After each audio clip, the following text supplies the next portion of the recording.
Saya kadang-kadang kagum dengan orang yang naik motor cepat-cepat, kencang-kencang dengan kecepatan 100 km, 120 km. Saya pikir berani betul mereka.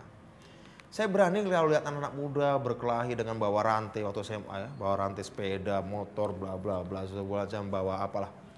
Berani mereka ya berkelahi ya. Kalaupun saya akhirnya melawan kekuasaan dan berhadapan dengan kekuasaan, saya ngitung kok. Kalaupun saya mati, yang saya pertaruhkan ini sesuatu yang besar. Jadi gak rugi amat kalau saya mati kira-kira gitu.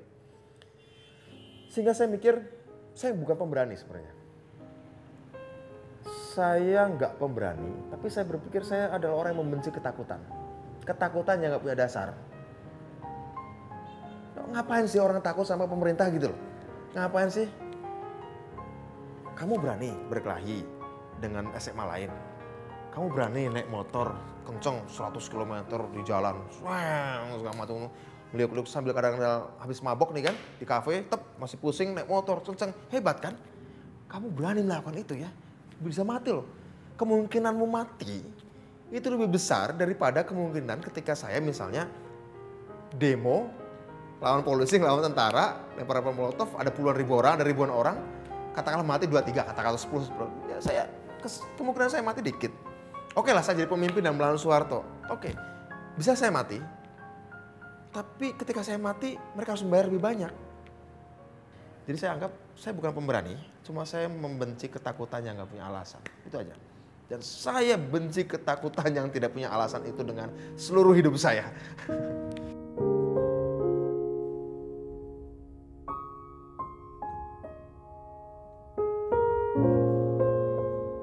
Kamu tahu, aku punya mimpi dulu waktu SD. Saya pernah baca buku kisah perang. Kisah perang dunia kedua. Saya ingin berkunjung suatu saat ke Normandia.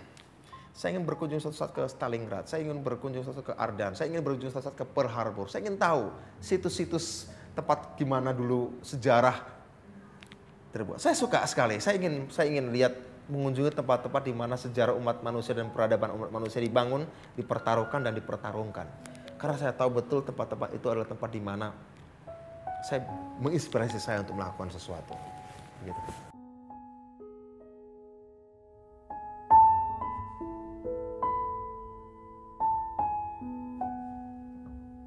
Tiga kata untuk mendeskripsikan diri saya.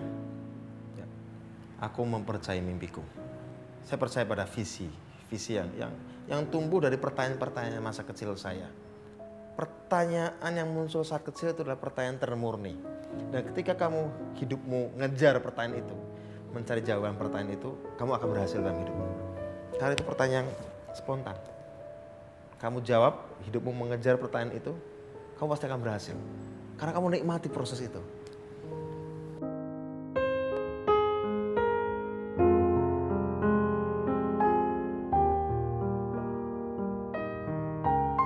Ya, itu tidak sedikit orang mengatakan begitu. Sederhana saja. Dulu orang mengatakan saya bersuara keras karena pada saat itu saya berteriak ketika jam 3 pagi. Ketika orang masih tidur. Sehingga dianggap suara saya keras. Hari ini sudah jam 1 siang. Setiap orang bersuara, setiap orang punya amplifier, setiap orang punya sound system yang bagus. Dan mereka bersuara. Sementara saya masih seperti dulu. Mungkin karena saya juga sekarang selain di DPR saya ada banyak kegiatan lain. Kegiatannya saya menata sesuatu yang menurut saya penting untuk demokrasi Indonesia.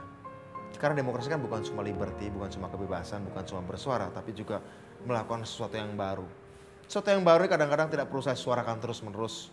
Karena saya juga memang lagi fokus ya, ada beberapa undang-undang yang memang jadi concern saya. Dan saya fokus, saya ingin buktikan bahwa ketika saya berakhir anggota DPR 2014, saya sudah ada legacy lah beberapa undang-undang yang. Dan saya kejar itu, sehingga saya nggak terlalu baik bersuara di banyak tema. Ya.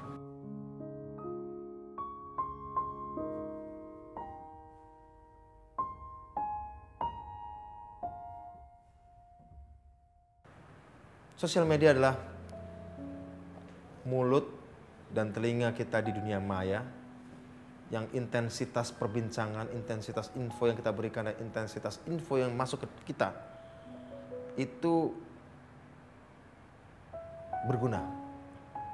Ketika ada Facebook atau Twitter, saya tanpa perlu kemana-mana secara fisik, gagasan saya bisa diterima di New York, gagasan saya bisa diterima di Buenos Aires, gagasan saya bisa diterima di sebuah pojok kampung di Papua sana.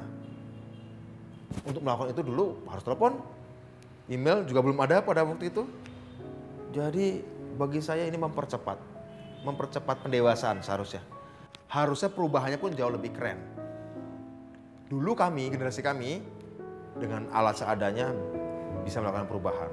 Dengan hasil yang ya orang boleh mengatakan setuju atau tidak setuju, tapi ada perubahan. Dengan sekarang ada sosial media harusnya lebih keren perubahannya. Harusnya lebih keren. Dan saya percaya itu. Saya percaya itu.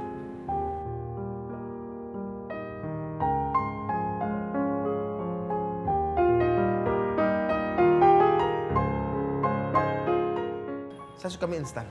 Yang favorit saya adalah direbus, telur sesekali pakai sawi hijau, pakai saus sambal. Sesederhana itu. Cabai rawit, kalau nggak ada saus sambal saya pakai cabai rawit. Kornet itu agak mengganggu keasaman mie ya. Kalau campur itu agak kurang ini. Lebih baik saya makan yang lain. Ya.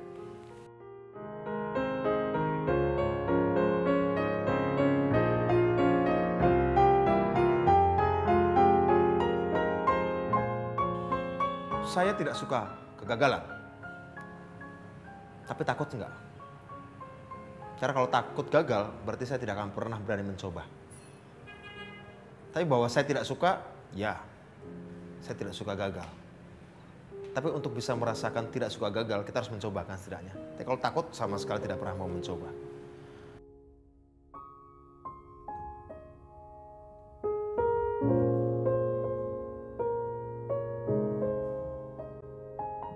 Oke, ingin bertemu dengan cinta pertama saya waktu SD.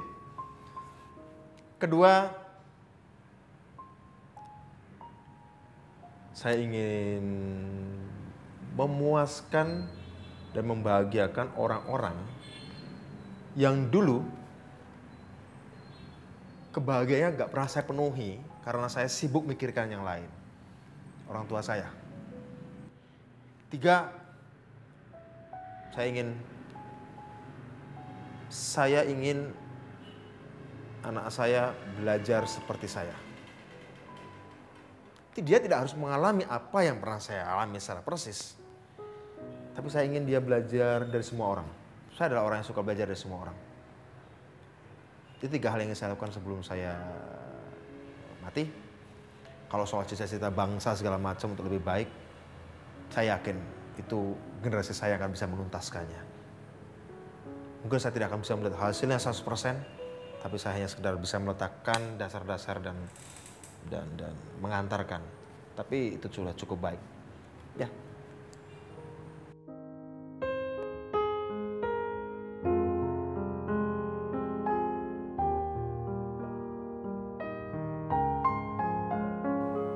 Apakah saya bisa dipercaya atau tidak?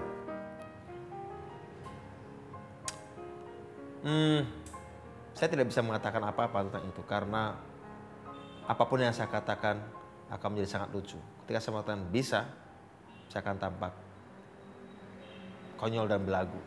Kalau nggak bisa, lantas buat apa saya di sini? Ya, jadi itu penilaian orang aja.